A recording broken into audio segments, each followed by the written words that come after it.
sejarah tidak akan pernah menarik jika hanya dilihat melalui sebuah prasasti, tanpa mengetahui apa jiwa dan semangat yang tersembunyi di balik prasasti itu. Demikian halnya pada peristiwa tragedi Perang Bubat yang hingga kini melahirkan berbagai versi dengan latar alasan mengapa tragedi itu terjadi, tapi juga memunculkan ragam versi yang berkaitan setelah peristiwa kelam itu terjadi.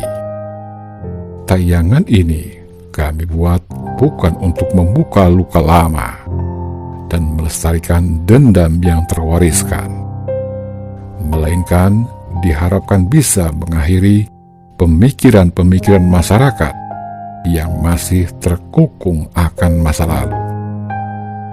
Cerita gagalnya pernikahan Hayam Wuruk dan Dyah Pitaloka seharusnya cukup dijadikan sebuah kenangan bagi kita. Walau sejarah mencatat kultur gap yang sampai sekarang terus terpelihara di benak para cucu keturunan Sunda dan Jawa, kadung tertanam dalam ingatan kolektif masyarakat. Sudah saatnya semua ini kita akhiri. Kita semua bersaudara.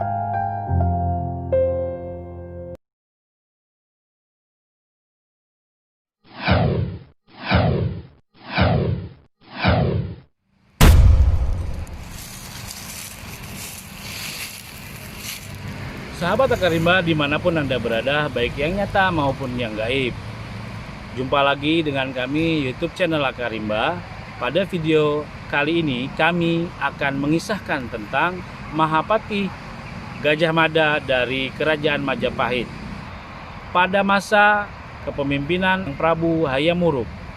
Pada masa ini terjadi perang bubat antara Kerajaan Sunda dengan Kerajaan Majapahit. Dan Mahapati Gajah Mada memiliki andil terhadap terjadinya perang bubat ini. Seperti apa kisahnya? Selamat menyaksikan. Assalamualaikum warahmatullahi wabarakatuh. Salam sejahtera bagi kita semua. Om Swastiastu, Namo Buddhaya. Sahabat Akarimba dimanapun Anda berada, baik yang nyata maupun yang gaib. Pada episode kali ini, izinkan kami mengangkat kisah seorang Mahapati Gajah Mada yang namanya harum membumi di Nusantara ini. Namun, saat ambisinya melebihi kapasitasnya, akhirnya kesalahan fatal pun terjadi. Bahkan terpatri menjadi dosa sejarah. Tak ada gading yang tak retak, tak ada manusia yang sempurna, meski dia seorang Gajah Mada. Perjalanan hidup Gajah Mada begitu gemilang, hingga sebuah tragedi menodainya. Mengawali karirnya sebagai Patih Amangkubumi, Gajah Mada mengucapkan sebuah sumpah. Sejarah pun mencatatnya sebagai Sumpah Palapa. Melalui Sumpah Palapa, Gajah Mada bertekad untuk menyatukan Nusantara di bawah panji-panji Majapahit. Gajah Mada bersumpah tidak akan pernah menikmati kesenangan hidup sampai sumpahnya tercapai. Walaupun sebagian orang Sumpah Palapa dinilai terlampau berlebihan dan mustahil menjadi kenyataan, tapi Gajah Mada membuktikan dengan kerja kerasnya. Sumpahnya yang kemudian menjadi berkah bagi Majapahit, yang kala itu mencapai puncak kejayaannya dengan tampil sebagai negara adikuasa super power. Namun obsesi dan ambisi Gajah Mada untuk membangun kebesaran Majapahit ternyata berbuah bencana. Rencana perkawinan Prabu Hayam Wuruk dan Dyah Pitaloka Cittaresmi berujung pada peristiwa berdarah di lapangan Bubat. Kisah kelam ini terlanjur tertoreh dalam lembaran sejarah dan tak mungkin terhapus sampai kapanpun. Kisah kelam ini pula yang membuat nama besar Gajah Mada pudar, meredup, lalu hilang, tertelan dosa ambisi. Inilah cuplikan kisahnya. Perang Bubat adalah perang yang terjadi pada tahun 1279 Saka atau 1357 Masehi pada abad ke-14, yaitu pada masa pemerintahan Raja Majapahit Hayam Wuruk. Perang terjadi akibat perselisihan antara Mahapatih Gajah Mada dari Majapahit dengan Prabu Maharaja Linggabuana dari Kerajaan Sunda di Pesanggerahan Bubat, yang mengakibatkan tewasnya seluruh rombongan Sunda. Sumber-sumber rujukan tertua mengenai adanya perang ini terutama adalah Serat Pararaton serta Kidung Sunda dan Kidung Sundayana yang berasal dari Bali. Menurut catatan sejarah Pajajaran, niat pernikahan itu adalah untuk mempererat tali persaudaraan yang telah lama putus antara Majapahit dan Sunda. Raden Wijaya menjadi pendiri kerajaan Majapahit, dianggap keturunan Sunda dari Dyah Lembutal dan suaminya yaitu Rakean Jayadharma, Raja Kerajaan Sunda. Hal ini juga tercatat dalam pustaka Raja-Raja Bumi Nusantara Parwadwa Sarga III. Dalam Babat Tanah Jawi, Raden Wijaya disebut pula dengan nama Jaka Susuru dari Pajajaran. Peristiwa Perang Bubat diawali dari niat Prabu Hayam Wuruk yang ingin memperistri putri Dyah Pitaloka Cittaresmi dari negeri Sunda.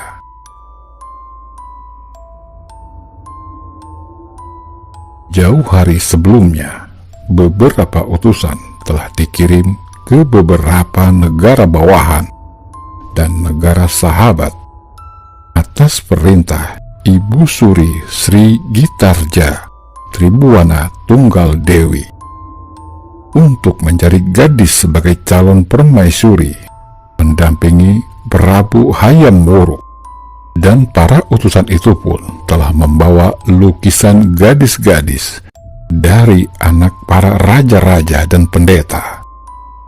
Namun sejauh ini belum ada satupun yang memenuhi selera sang Prabu Hayam Wuruk. Singkat cerita, diutuslah Patih Maduratna, Gajah Enggon, dan seorang pelukis Majapahit, Pondang Salisir, untuk memastikan langsung kecantikan sang Sekar Kedaton dari Kerajaan Sunda.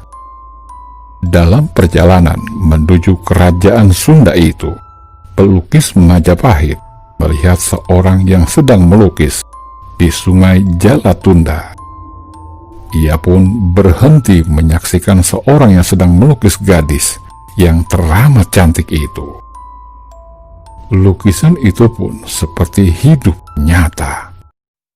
Tak kuasa menahan rasa ingin tahunya, dia pun bertanya, "Kisanak, siapakah gadis yang ada di lukisan itu?" Lalu si pelukis pun menjawab, "Dia adalah gadis yang aku cintai." Pelukis Majapahit itu pun bertanya kembali, "Bolehkah aku tahu siapa nama gadis itu?" Sang pelukis itu tidak menjawab, malah merapikan alat-alat lukisnya, lalu pergi meninggalkannya. Pondang Salisir bergumam, selama ini di Majapahit belum ada yang mampu menyaingi dan menandingi lukisanku. Ternyata di sini ada seorang pelukis yang jauh di atas kemampuanku. Begitu luar biasanya lukisan itu, seperti nyata. Dia pun menjadi gundah dan bertanya dalam hati, apakah aku sanggup melukis sang putri sebaik itu? Rombongan dari Majapahit akhirnya sampai di kerajaan Sunda. Singkat cerita, dilukislah sang putri Dyah Pitaloka. Namun sayang, hasil lukisan itu tidak sesuai dengan kecantikan wajah asli sang putri. Bahkan jauh dibanding pelukis yang tadi ditemuinya. Maka sang Patih Madu pun bertanya, "Bagaimana hasil lukisanmu?" Pondang Salisir pun menunduk malu bercampur rasa takut, karena hasil lukisannya tidak sesuai, bahkan terbilang jelek. Dia tak sanggup melihat kecantikan sang putri Dyah Pitaloka Cita Resmi. Sang Patih pun marah besar kepada Pondang Salisir. Lalu ia mengambil inisiatif melihat langsung kebenaran yang diceritakan pelukis itu. Ternyata benar adanya. Kecantikan sang putri Dyah Pitaloka Cita Resmi memang tak tertandingi, luar biasa cantiknya. Di sisi lain, sang Patih Maduratna melihat lukisan sang putri Dyah Pitaloka yang tergantung di dinding. Sang Patih pun lalu bertanya, "Bolehkah saya melihat lukisan itu?" Maka sang putri pun menjawab, "Silakan." Sang Patih pun bertanya kembali, "Bolehkah aku membawa lukisan itu ke Majapahit? Aku berjanji nanti aku sendiri yang akan mengembalikan lukisan itu." Meyakinkan sang putri. Sang putri pun dengan berat hati akhirnya memberikan benda kesayangannya itu kepada Patih Madu. Singkat cerita, lukisan itu dibawa ke Majapahit dan langsung diserahkan ke Ibu Suri Sri Gitarja Tribuana Tunggal Dewi. Semua mata tertegun melihat kecantikan sang putri Dyah Pitaloka. Bahkan sang Prabu Hayam Wuruk langsung menyatakan keinginannya kepada sang ibunda agar segera meminangnya. Berawal dari lukisan ini, kisah cinta sang Prabu Hayam Wuruk berlanjut. Lalu diutuslah kembali para pembesar kerajaan untuk meminang putri Sunda itu. Tentu saja lamaran tersebut disambut dengan baik oleh Raja Sunda, Prabu Maharaja Linggabuana, yang menganggap perjodohan ini adalah kesempatan besar untuk politik kerajaan mereka, dan melihatnya sebagai peluang untuk mengikat persekutuan dengan kerajaan Majapahit, yang memang merupakan kerajaan besar dan sedang berjaya. Upacara pernikahan rencananya akan dilangsungkan di Majapahit. Pada awalnya, pihak kerajaan Sunda sendiri merasa keberatan, terutama Mangkubumi Hyang Bunisora Suradipati, karena menurut adat yang berlaku di Nusantara pada saat itu, tidak lazim bagi pihak pengantin perempuan datang ke pihak pengantin laki-laki. Selain itu, muncul kekhawatiran apakah ini hanya jebakan dari pihak Majapahit. Namun akhirnya Prabu Maharaja Linggabuana mengalah karena dia tidak berpikir hal-hal buruk. Ia pun percaya karena Hayam Wuruk masih keturunan Sunda. Singkat cerita, rombongan kerajaan Sunda berangkat menuju Majapahit dipimpin langsung oleh Raja Sunda, Prabu Maharaja Linggabuana pada tahun 1357. Putri Dyah Pitaloka turut serta dalam rombongan bersama ibunya, Permaisuri Raja Linggabuana. Rombongan itu tiba di Majapahit setelah melayari Laut Jawa.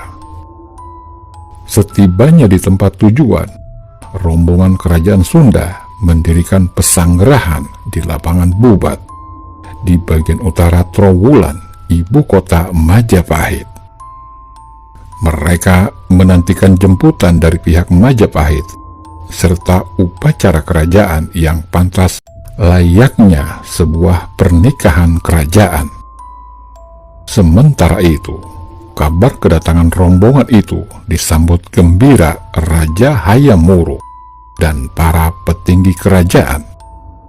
Apalagi selama ini beberapa hari sebelumnya, Majapahit sudah sibuk menyiapkan sambutan meriah untuk kedatangan calon ratu mereka.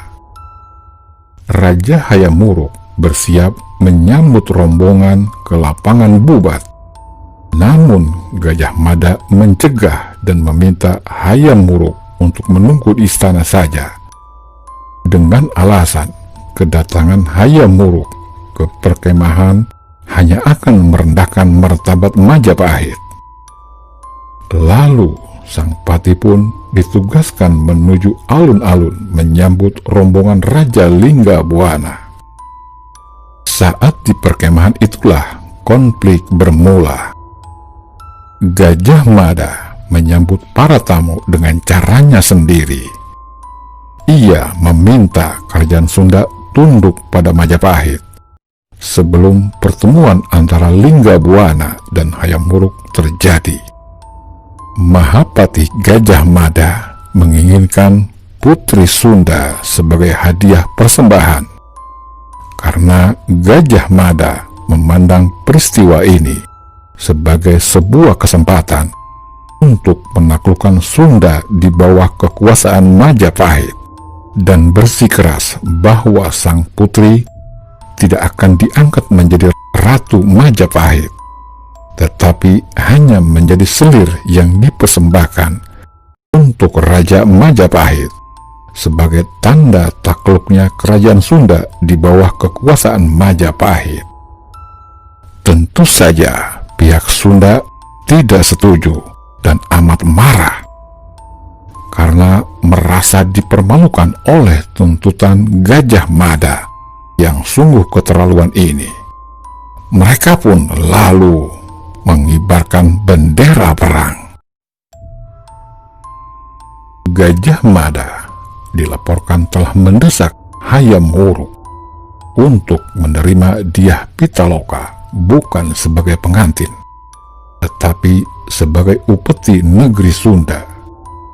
Hayam Wuruk sendiri sebenarnya bimbang atas hal tersebut. Namun, karena bagaimanapun Gajah Mada adalah Mahapati yang diandalkan Majapahit pada saat itu, rupa-rupanya hal itu dilakukan Gajah Mada karena ia ingin memenuhi sumpah palapa yang dibuatnya pada masa sebelum Hayam Wuruk naik tahta. Sebab dari berbagai kerajaan di Nusantara yang sudah ditaklukkan Majapahit, hanya kerajaan Sundalah yang belum dikuasai. Majapahit sendiri sebenarnya tidak memiliki alasan untuk memerangi kerajaan Sunda, karena selama ini kedua kerajaan besar itu memiliki hubungan yang cukup baik. Kerajaan Sunda juga dikenal sebagai wilayah yang stabil dan aman, nyaris tanpa pergolakan. Bagi Hayam Wuruk, kerajaan Sunda merupakan tanah leluhurnya. Meskipun Hayam Wuruk sangat mendukung sumpah palapa Gajah Mada untuk menaklukkan seluruh kerajaan di Nusantara di bawah Majapahit. Namun tidak untuk kerajaan Sunda. Singkat cerita, kemudian terjadi insiden perselisihan antara utusan Linggabuana dengan Gajah Mada. Perselisihan ini diakhiri dengan dimaki-makinya Gajah Mada oleh utusan negeri Sunda yang terkejut bahwa kedatangan mereka hanya untuk memberikan tanda takluk dan mengakui superioritas Majapahit, bukan karena undangan sebelumnya. Namun, Mahapati Gajah Mada tetap dalam posisi semula, bersikeras pada pendiriannya. Belum lagi Prabu Hayam Wuruk memberikan putusan. Mahapati Gajah Mada sudah mengerahkan pasukannya ke Pesanggerahan Bubat dan mengancam Linggabuana untuk mengakui superioritas Majapahit. Demi mempertahankan kehormatan sebagai kesatria Sunda, Linggabuana menolak tekanan itu. Terjadilah peperangan yang tidak seimbang antara Gajah Mada dengan pasukan yang berjumlah lebih besar melawan Linggabuana dengan pasukan pengawal kerajaan yang berjumlah kecil, serta para pejabat dan menteri kerajaan yang ikut dalam kunjungan itu. Kerajaan Sunda memang hanya membawa sedikit pasukan. Tujuannya bukanlah berperang. Peristiwa itu berakhir dengan gugurnya Linggabuana dan para menteri, pejabat kerajaan beserta segenap keluarga kerajaan Sunda. Dikisahkan sang putri Dyah Pitaloka dengan hati berduka melakukan bela pati, bunuh diri untuk membela kehormatan bangsa dan negaranya. Tindakan ini diikuti oleh segenap perempuan-perempuan Sunda yang masih tersisa, baik bangsawan ataupun abdi. Menurut tata perilaku dan nilai-nilai kasta kesatria, tindakan bunuh diri ritual dilakukan oleh para perempuan kasta tersebut jika kaum laki-lakinya telah gugur. Perbuatan itu diharapkan dapat membela harga diri sekaligus untuk melindungi kesucian mereka. Setelah kejadian itu, dikisahkan Hayam Wuruk meratapi kematian wanita yang dicintainya. Kematian Dyah Pitaloka diratapi oleh Hayam Wuruk, serta segenap rakyat kerajaan Sunda yang kehilangan sebagian besar keluarga kerajaannya. Oleh masyarakat Sunda, kematian sang putri dan raja Sunda dihormati dan dipandang sebagai suatu keberanian dan tindakan mulia untuk membela kehormatan dan bangsa negaranya. Prabu Maharaja Linggabuana diberi gelar Prabu Wangi, yang berarti raja yang memiliki nama yang harum, karena tindakan heroiknya membela kehormatan negara dan melawan Majapahit. Keturunannya raja-raja Sunda kemudian diberi gelar Silih Wangi, yang berarti dari kata silih, wangi. Keturunannya raja-raja Sunda kemudian diberi gelar Siliwangi. Kata Siliwangi dalam bahasa Sunda berarti penerus atau pengganti Prabu Wangi. Tragedi ini sangat merusak hubungan antara kedua kerajaan ini yang berakibat permusuhan hingga bertahun-tahun. Hubungan kedua kerajaan ini tidak pernah pulih kembali seperti sedia kala. Kisah Putri Dyah Pitaloka dan Perang Bubat memang menjadi tema utama dalam Kidung Sunda. Catatan sejarah mengenai peristiwa Perang Bubat disebut dalam Pararaton, tetapi sama sekali tidak disinggung dalam naskah Nagara Kertagama. Nagara Kertagama adalah naskah karya Empu Prapanca yang dianggap sebagai primbon mengenai sejarah Majapahit, justru tidak mengemukakan peristiwa itu. Menurut Marwati Junet Puspo Negoro dan Nugraha Noto Susanto dalam Sejarah Nasional Indonesia II, beliau mengatakan, agaknya ini disengaja oleh Prapanca, karena peristiwa tersebut tidak menunjang kepada kebesaran kerajaan Majapahit dan bahkan dapat dianggap sebagai kegagalan politik Gajah Mada untuk menundukkan Sunda. Pada akhirnya, Prabu Hayam Wuruk sendiri menyesalkan tindakan ini dan mengirimkan utusan yang bernama Darmadiaksa dari Bali, yang saat itu sedang berada di Majapahit untuk menyaksikan pernikahan antara Hayam Wuruk dan Dyah Pitaloka, untuk menyampaikan permohonan maaf kepada Mangkubumi Hyang Burisora Suradipati yang menjadi pejabat sementara Raja Negeri Sunda. Kemudian semua peristiwa itu dimuat dalam Kidung Sunda dan Kidung Sundayana. Di Bali dikenal sebagai Geguritan Sunda. Akibat peristiwa Bubat itu, hubungan Hayam Wuruk dengan Gajah Mada menjadi renggang. Gajah Mada sendiri menghadapi tantangan, kecurigaan, kecaman dari pihak pejabat dan bangsawan Majapahit karena tindakannya dianggap ceroboh dan gegabah. Ia dianggap terlalu berani dan lancang dengan tidak memperdulikan keinginan dan perasaan sang Raja Hayam Wuruk sendiri. Dikisahkan, Hayam Wuruk kemudian memberikan Gajah Mada tanah perdikan di Madakaripura. Meskipun tindakan ini sebagai hadiah, tapi hal ini bisa juga ditafsirkan sebagai anjuran halus agar Gajah Mada mempertimbangkan lagi untuk berhenti menjadi patih, karena tanah yang diberikan Prabu Hayam Wuruk kepada Gajah Mada letaknya jauh dari ibu kota, sehingga Gajah Mada pun akhirnya mengundurkan diri dari politik kenegaraan Istana Majapahit. Tragedi Perang Bubat ini pada akhirnya juga melahirkan perang dingin antara suku Jawa dan suku Sunda, dan mitos yang berkepanjangan di wilayah Sunda dan Jawa hingga di era modern ini. Sahabat Akarimba, demikianlah tadi kisah dari Mahapati Gajah Mada terhadap terjadinya Perang Bubat.